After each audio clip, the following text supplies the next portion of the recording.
Today we're going to talk about the Nightforce NX8 4-32 by 50.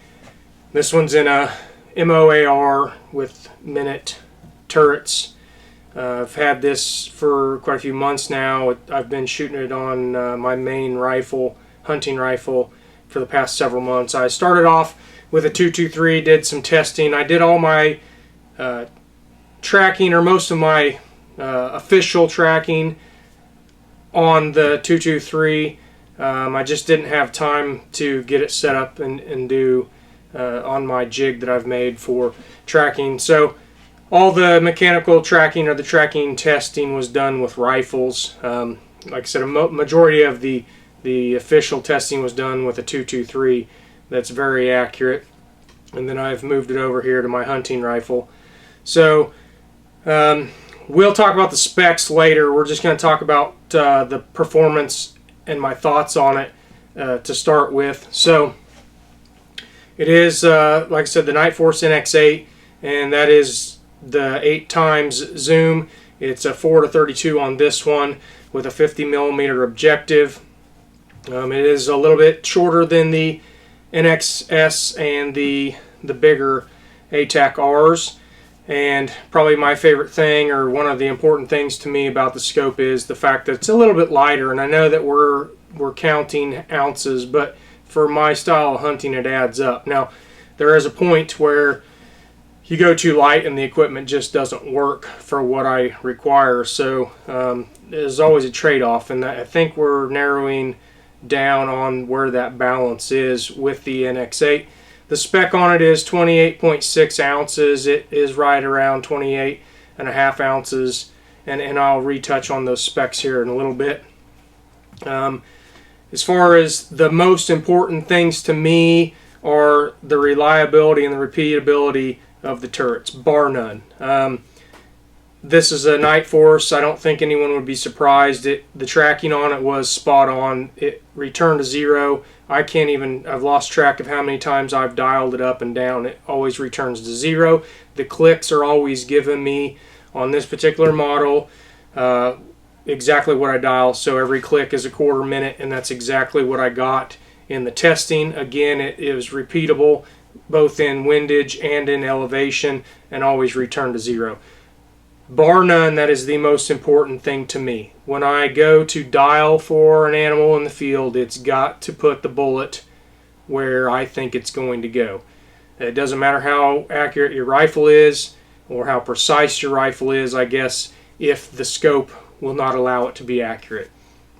Again, I don't know how many shots I've taken with this thing, and it's done a lot of dialing. It's spot on.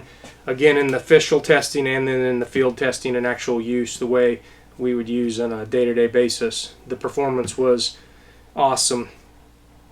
Now we'll move on to the thing that I don't really like. I think it's fairly subjective, but I did do the optics testing on this. I can tell you, if I really don't believe that you could tell the difference in this scope being better or worse than another scope if time and distance was in place. What I mean by that, unless you sit there and look through this and another scope, I don't really think you're going to notice any difference, especially with this particular model I have. I could see no chromatic aberrations. The crispness was exactly what I would expect for rifle scope in this price range. I would say it's a little bit better optical performance-wise than the NXS. Not quite as nice as the ATAC R. It sits right there in the middle, and I really think the low light performance is exactly the same right there in the middle.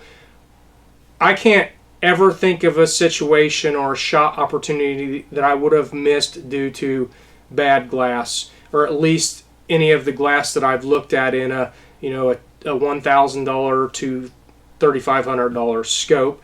But I would say this is right where it should be for a $2,000 optic. To be quite honest with you, with all the features, I'm a little surprised they were able to package this into a $2,150 MSRP scope.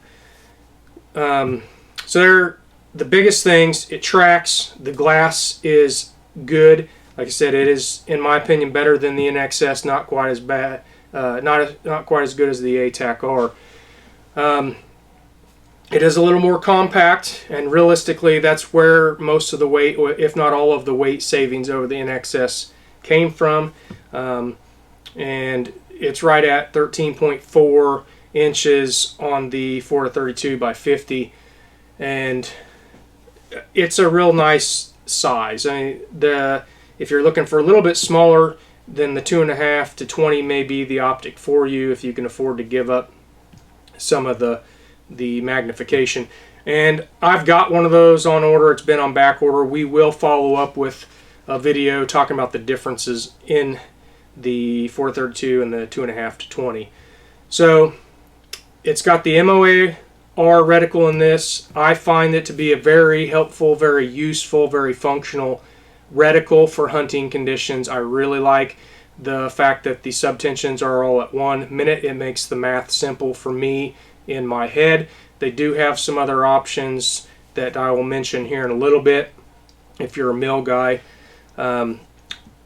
It is currently only offered in the first focal plane.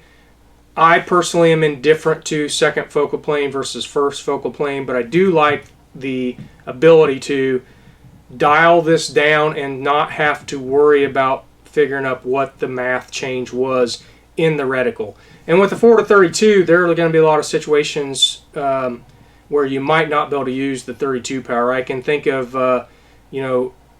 early antelope season in Wyoming with a lot of mirage. You may not be able to dial 32 power. You can dial this scope back to 20 power, and the reticle is going to be exactly the same, 1 minute sub tensions, which makes it very easy to use.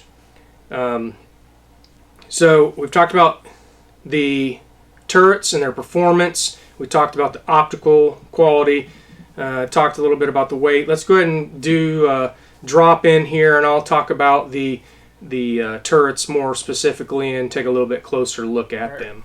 We're going to take a real quick look at the windage turret. I've been wanting a capped windage turret for hunting for quite a while. Realistically, just to try it, I usually hold off on my wind calls while I'm hunting. It just makes it quicker, and it's one less thing to hassle with. You get your windage from your calculator, and you just hold off. A good reticle aids in that as well. But Nightforce gave us a capped windage turret here on the NX8s. Now, unlike the ATAC-R, the ATAC-R comes with a beauty ring that you can screw onto these threads, so it covers those threads if you want to run it without the cap.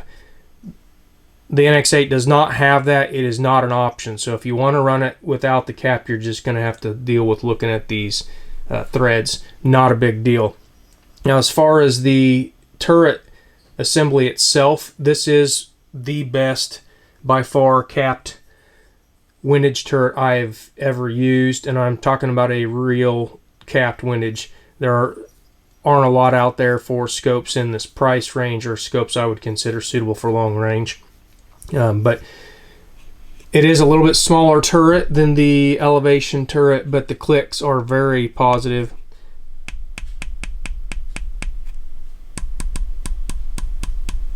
Feels exactly like you would expect a Nightforce to feel, and like we talked about, I do think they're some of the best turrets that are available.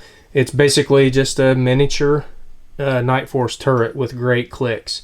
As far as you can see here, it starts at 0 and it goes 1, 2, 3, 4, so on in the left direction, and then it does the same in the right direction, which is how it should be, so you don't get lost trying to figure out how many clicks you're doing or counting backwards like scopes, from 5 or 6 years ago. This is becoming the standard, and it should be. So that's a look at the windage turret. Like I said, it's an excellent turret. Whether you want capped or uncapped, it's gonna cover the bases for you. Okay, real quickly, we're going to talk about the elevation turret. It's similar to the NXS. It's 20 minutes per rev on this version, which is obviously the MOA version. Yes, I think mechanically they're probably just nicer than the NXS, and you can feel that. As far as compared to the ATAC-R, I think the biggest reason why they feel better is because it's 20 minutes per rev versus 30 minutes per rev, and it's just a lot easier to get a more positive detent when the clicks are spaced out a little bit more. In any case, I do think it's better than those two, and matter of fact, it's probably my favorite turret out of everything I've ever felt, which is most of the scopes, actually all of the scopes under $3,500 today. There's some of the ones that get up there, the tangents and the Zero Compromise I haven't had my hands on yet. But great turret in any case. We all have our preferences on what we like, but I don't think you'll be disappointed in this. The parallax adjust is very smooth, just like any of the other NX S's or the ATAC-R from Nightforce. Very smooth parallax, and I found it to be very good at being in focus while the parallax was removed, which some scopes don't do so well. It does use the Digilume, similar to the ATAC-R, where you push this to get it on, and then you can push through to cycle different settings on the brightness, and then you can also push the button in a certain manner to make it switch from red to green for those that use it. I don't usually use illuminated reticles. Matter of fact, I never have in the field. And then to turn it off, you kind of hold that for a second and it turns off. I really don't like the setup myself. I much prefer the NXS, where it's just on or off with pushing or pulling the knob, or a system where when you turn the illumination reticle, there's an off detent and then there's a brightness setting, an off brightness, off brightness. Those are the ones I prefer. I don't really care what electronics, whether it's in my car, in my house, on my scopes. I don't like these push buttons to make things happen. I just think they feel cheap. But again, I'm not a big illuminated reticle, and it's not going to make or break the scope for me. It does work, just not my favorite part of the scope. All right, we're going to take a real quick close look at the zoom ring, and it comes with a real nice Nightforce made, Nightforce included with the scope throw lever. I didn't know how I was going to feel about this, but I thought I'd give it a try, so I attached it, and honestly, I don't know if I want to scope without it anymore, and I think they've done an excellent job. It's not clamp on, which I think feel and look cheap. It just screws right into here. There's actually, you can put it, there's a spot where you can put it down there. I'm not really sure how that would work. It might be depending on what powers you use the scope in, but I've got it over here and I found it very useful. Obviously this is the 4-32. The zoom ring is very, very smooth, and it is just the zoom ring here. It's not the entire eyepiece like on the NXS, and overall it's a great zoom ring. It's very smooth, just like you would expect. All right, real quickly we're going to talk about the specs. Currently only offered in a first focal plane, 30mm tube. The overall length of the 4-32 is 13.4 inches with a mounting length of 5.7 inches. The advertised weight is 28.6 ounces, and this one came in right at 28.5 ounces. The clicks are either going to be in 0.25 minutes or 0.1 MRAD. Internal adjustment ratio or range is going to be 90 minutes or 26.2 millirad, with the windage at 70 minutes and 20.4 millirad. Eye relief is 3.5 inches. I've never had an issue with eye relief. I just make sure that I mount my scopes to the middle of the eye relief for whatever that spec is, so that I don't have any problems with maintaining the sight picture the way it should be.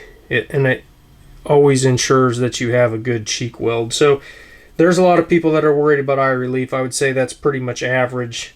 And again, I don't have a problem with it, but I never have. Reticles available are the MOAR, the MIL-C, MIL-XT, and the Tremor 3. I'm not a MIL guy, so I can't speak to those other reticles, but the MOAR is what I've come to expect from Nightforce, and it does a very good job. I like the 1 minute hash marks, very easy to use. It might be a little bit thick for target work, but this is a hunting rifle, and that's what I used my Nightforces for. So I like the MOAR reticle. Let's go ahead and wrap this up. Alright, so we talked about my thoughts on the scope. We did a little drop in. We got more specific on the turrets and the zoom ring here and the feeling of that. Real quickly, I just wanted to show you with the size comparison to put it in perspective, other than just giving you the numbers. With this is a F1 5-25 ATAC-R, so you can kind of see there it's quite a bit smaller, and that may be important to a lot of people if you're putting it in a scabbard or whatever, for a number of different reasons. Just wanting a smaller, what I would consider more handy rifle scope. So there's a little comparison in size to kind of put it in perspective for you. Okay, let's go ahead and wrap up the video with a summary of my thoughts on the scope. I've been using this for a few months now. The tracking is spot on, just like you'd expect from a Nightforce scope. The optical performance is right there where it should be, I think, for a $2,000 optic. I really don't think it's going to leave you wanting better glass unless you are just a glass snob. Like I said, for a hunting scope, I really don't think you can use it. For low light performance, this is going to be within 5 minutes of you being able to take a shot with the best glass that I've looked through. You know, the Swaro X5 and the ATAC-R right behind it, and the Collis scopes. This is going to be right behind it. It may give up a couple minutes, maybe 5 minutes max, on you actually being able to take a shot, and realistically that's going to be after legal shooting hours in almost every state that I'm aware of. So